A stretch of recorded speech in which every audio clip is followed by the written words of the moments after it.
Hi guys, and welcome to my YouTube channel. So on this segment I'm going to be talking about my journey with eczema and how I was able to manage it till today. So let's get to it.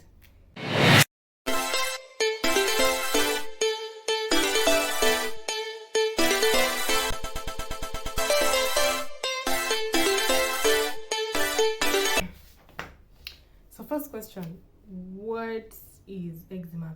So eczema is an immune system disease that is caused by either genetics, environmental triggers, and or stress. So for example, for me, I got eczema through genetics because my mom had it, so now I got it. So now I went through a really tough childhood, especially not knowing what this is, not knowing how I'm going to be able to deal with it.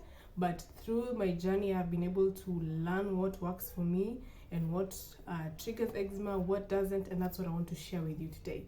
But before that, I want to take you back on a journey and just share with you guys how it affected me, and just to encourage anyone out there with eczema, and you're going to get over it soon.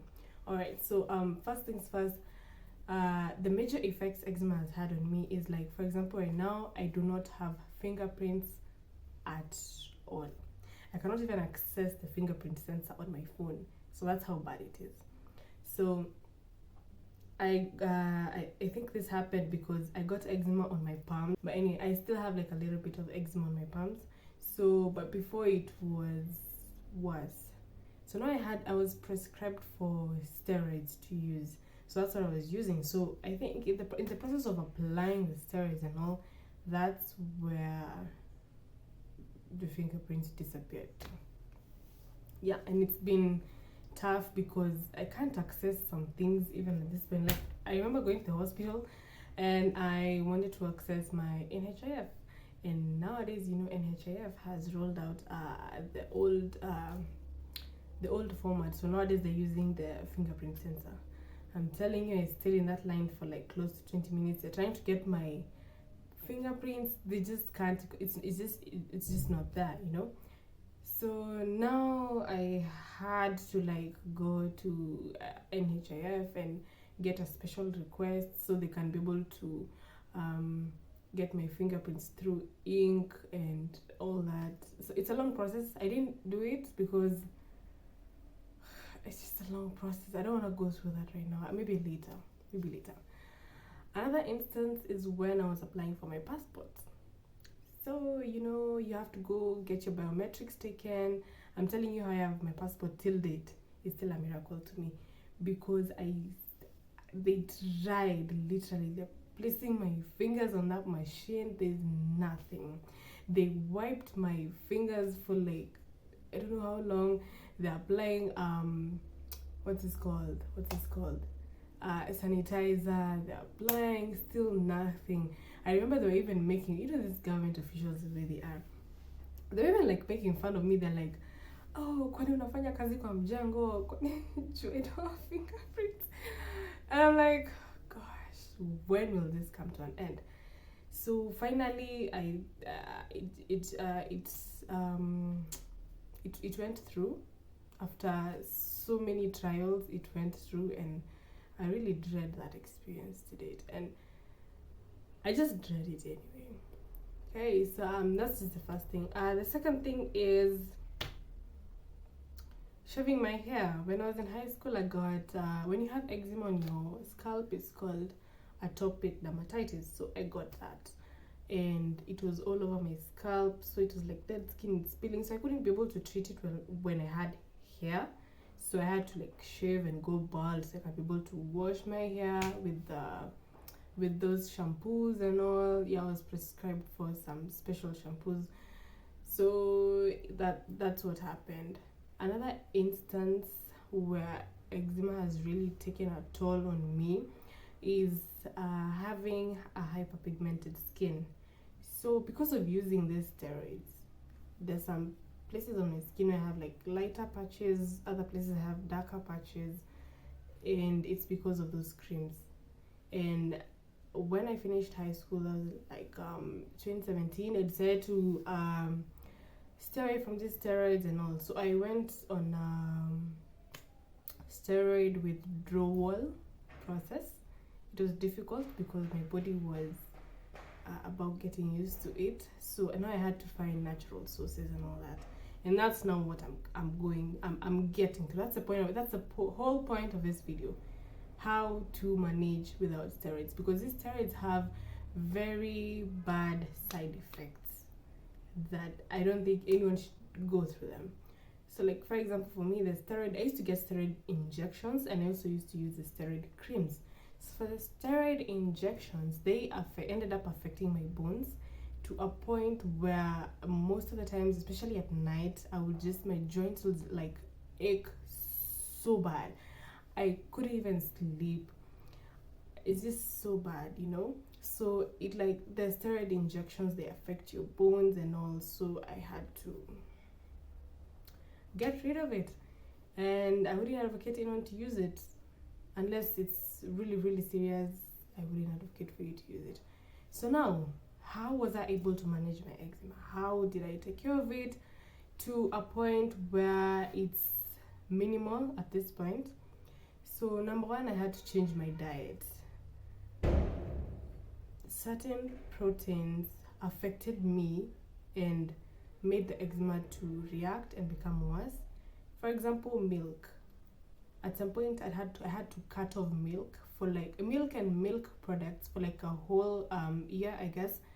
And I really saw a great change in my body, in my skin, in how it was receptive to the moisturizers I was using. It was just very good because I wasn't having any breakouts, you know. So that's number one. Like, get rid of milk. It has high protein. I don't even think we should be taking milk, but anyway, because it's a common thing. Just if you can't like get rid of it completely, just moderate milk products and all that. Another thing is I started taking Simos gel. Simos gel has over 90% of the minerals that a body requires. It is so disgusting, I have to tell you that, but at the same time it is worth it because it helped clear my skin like evenly in such a short period of time. So I bought this from a lady. Her name is Pendo Tips. She has an Instagram page. You can go search her.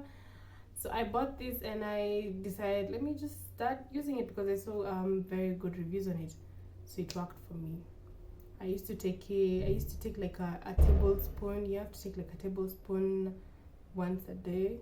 Yeah, and that's it. And you can also mix it with your smoothies, in your porridge, if you like don't want to like feel the taste or something. So yeah, another thing is I decided to eat more fruits, taking more water, and I started taking supplements. For example, I would take like I was researching on fenugreek capsules, supplements. They're very good. If you have eczema, please check it out. It will help you a lot in it.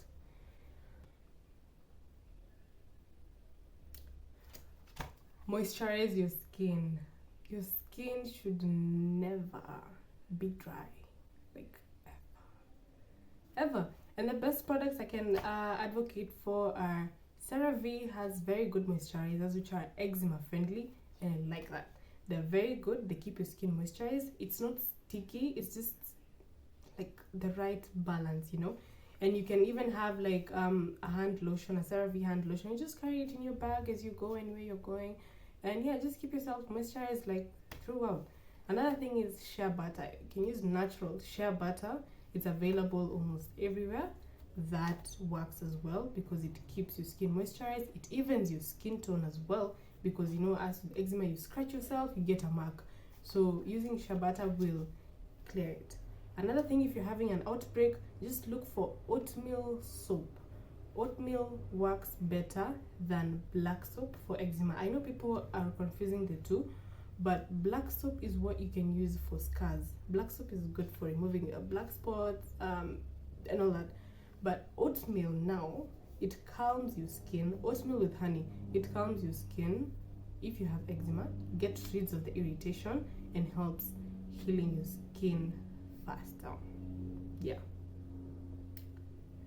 Another thing is use a humidifier.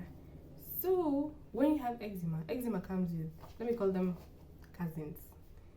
So it doesn't come alone. It's a, you have asthma or you have allergies.